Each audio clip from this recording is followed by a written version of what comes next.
wala pa man si BBM sa pwesto, nangyari yung Yolanda, Oo. is Noynoy Aquino. Oo. So si Duterte ang tumutulong dito. Tinuloy. Kasi, opo, siya ang tumulong talaga. So si BBM wala pang naitulong ngayon? Walang natulong yun po. Kasi wala pa siya sa posisyon eh. Hindi, 2 taon na kasi nakalipas. Sabi niya kasi 2 years ago pa lang daw naumpisan ang pagtulong. Meron ba siyang nautulong talaga? Hindi. Wala sir. Kasi 18 years na ang Yolanda eh. Paano siya makatulong? ano po masasabi ninyo, ma'am, doon sa sinabi niya na wala daw nagawa o proyekto si former President Rodrigo Duterte dito sa Tacloban? Wala daw nagawa. Totoo ba wala nagawa? Para naman ginagawa niya kita yung mga tangbayan, hindi nakakita sa mga ginagawa. Sasabihan tayo ng ganyan. So, hindi siya maganda talaga. Dapat magsalita siya ng tatapat at totoo. Kasi, hindi ba pwede sasabihin niya yon? Kasi, alam na mga tao kung anong ginagawa ni Duterte. Oh, syempre, babalik sa kanya. Nakakahiya siya. Bakit magsabi siya ng ganyan? Ito po, tila nilaglag, no? Laglag po si Pangulong Marcos sa kanyang ate, Senator Amy Marcos. Dito po sa usapin ng pagtulong o kawalan ng pagtulong ni Pangulong Duterte o kawalan po ng aksyon, no, sa mga Yolanda victims ni Pangulong Duterte. At pag-uusapan din po natin, ito po, bumuelta po si Secretary Gadon sa mga mismong justices. At tinignan ko rin po yung ilan pong mga vlogger, no? Ilan lang sa mga tampok na vlogger na napag-uusapan natin.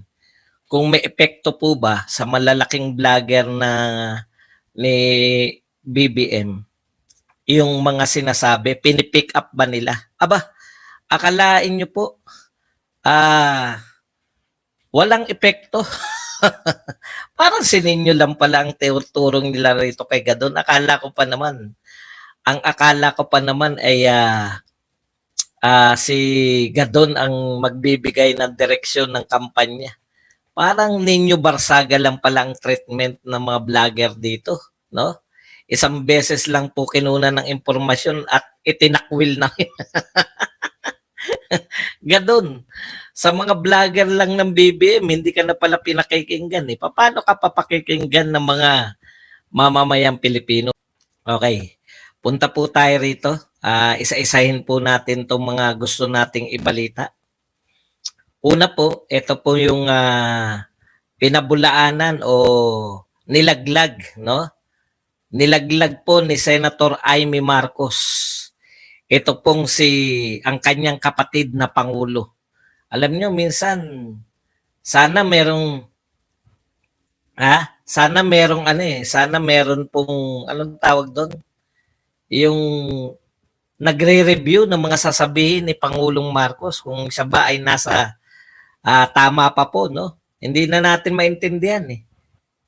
Ito po ang pahayag, no? Nakita na natin yung Citizen Marcos noong 2017.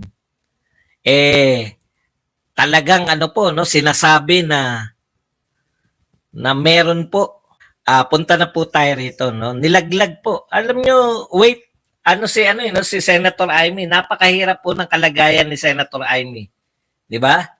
May ilang panahon na nanahimik, no. Tinignan talaga kaya mababasa nyo na ang lakas talaga ng puwersa ngayon sa Duterte na eh. Hindi na po sa Marcos kasi nagpahinga si Amy, parang tinatantya niya, sino ba talaga ang mahal ng tao?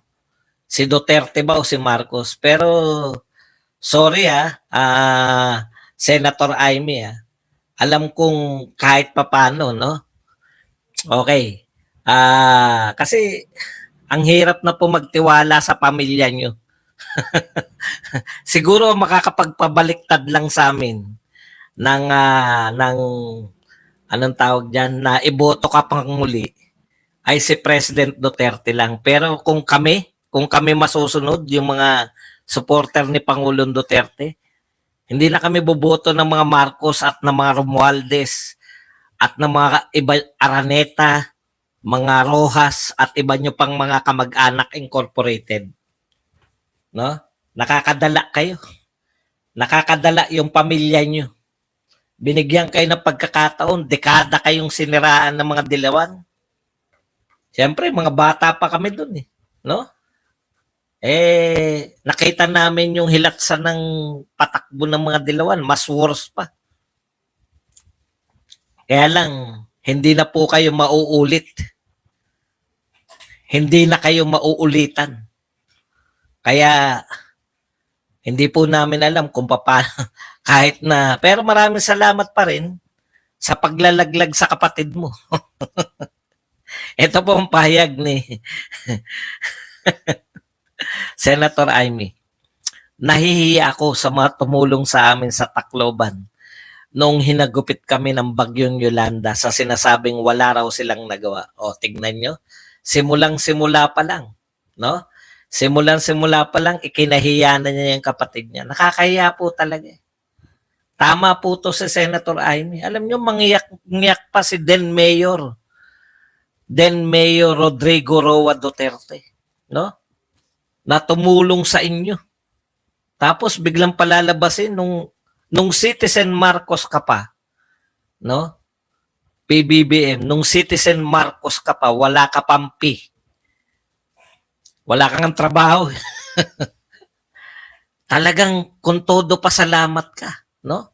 Kung todo yung pagdidikit mo sa sarili mo. Totoo yan, saksi tayo dyan. Idinikit ng mga Marcos yung sarili nila sa mga Duterte. Huwag na tayo magbulahan. Sa isang napaka-popular na presidente at that time. No? Tapos nung naging presidente ka, wala na nagawa sa Yolanda. O eto ang katotohanan, yung sinasabi ng kapatid mo. Ano man ang itsura ni Amy Marcos, hindi po yan ano. No? Hindi po yan yung eto pong itsura ni Amy Marcos, hindi po yan drug-induced fountain of Abelio po. Hindi nyo ma-imagine, mas matanda pala si Senator Amy nang malayo kay PBBM, no?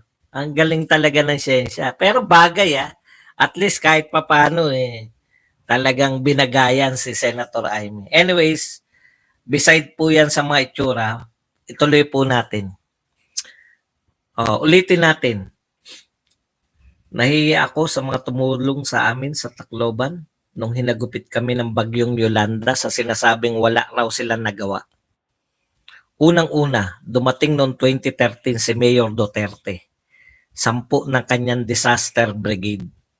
At itinuloy niya ang housing noong siya'y umupo bilang Pangulo. Ang linaw na siguro niyan. No? Dumating nung may bagyo pa lang, dumating na, mayor pa lang. Tinuloy yung housing nung umupo bilang Pangulo. Napakalinaw po yan. Nando na mga US Marines at iba pang sundalo at rescuer na Amerikano ang donasyon sa paglilinis ng Chuchi, mula sa Taiwan at Maynila, kasama napakaraming international relief organizations at samahan ng private business. Pati na rin ang pamahalaan lokal ng pinsan kong si Mayor Alfred Romualdez. Actually, yan yung kilala namin na Romualdez Di ba? Yung Romualdez na pogi. Ano niya ba? Hindi ba kapatid yan ni Malamang hindi kapatid ni Martin yan. Artistahin tong si Alfred Yung asawa ni Kring Kring. At ang buong tropa ng Tacloban, Leyte at iba pang probinsya damay din sa hirap. Paulit ako nagpapasalamat sa kanila at tuloy-tuloy kong tinatanaw ang aming utang na loob sa bawat isang nakiramay at tumulong bumangon sa yurak ng Yolanda. Alam kong marami pang kailangan gawin at umaasa akong magtutulungan ang national government at LGU sa dagdag pang mga programang ipatutupad sa Tacloban. Ganyan po, Mr. President, no? Ang bilis niyong makalimot. Naging presidente lang kayo, putya, nakalimutan niyo na lahat tulong ni Duterte. Sana hinay-hinay lang, no, Pangulong Marcos. Hinay-hinay lang po sa atake kay Duterte. No, kasi Ano yung sinasabi natin? Panahon na po ng mass media ngayon, ng social media ngayon. Yung mga itinatago po ninyo, no? Yung mga tinatago po ninyo na speeches noon, na akala nyo nakalimutan na ng mga tao, ibabalik po yan sa inyo. Hindi po kayo makakapagtago ngayon, Mr. President. Kung pinuri nyo po si Duterte nung siya ay presidente, hindi nyo po pwedeng sabihin ngayon na wala siyang ginawa, no? Pinuri nyo nga eh. Ang sabi nyo pa nga, nung presidente si Pangulong Duterte, ang tindi nga ng build-up nyo, Basahin lang natin, ha. O, yung mga nagsasabi po na kaya po sinisiraan ni Senator Amy yung kanyang kapatid ay para sa boto. Wag po kayo mag-alala, naniniwala din ako diyan. kaya kaya hindi kami basta-basta na magtitiwala eh. Pero pag sinabi po ni Pangulong Duterte na iboto natin si Amy, talagang susunod po kami. Kasi matindi po itong Pangulo na to, yung impact po sa amin, no? Matindi po. Talagang pag hindi ka pa po nagtiwala, kung may isang tao kung pagtitiwalaan ng lahat ng sinasabi, eto. Umani naman ito ng iba't ibang reaksyon mula sa ating mga netizens. Ayon kay Corazon Tirando, yes, hindi talaga maloloko ang mga tao sa Tacloban kasi sila na ang nagsasalita kung gaano kalaki ang naitulong ng mga Duterte sa panahon ng Yolanda. Pahayag naman ni Fessen Hill, good job Senator and Governor Manutak, kahit family mo pa si PBBM, hindi dapat konsintihin ang kamalian niya. At ito naman ang saloobin mula sa ating kababayan na si Alexis Lee, bongbong walang malasakit sa bayan, tama si dating Pangulong Duterte na weak leader ka talaga. Mga kababayan, feel free to comment below para maglabas ng saloobin sa balitang ito.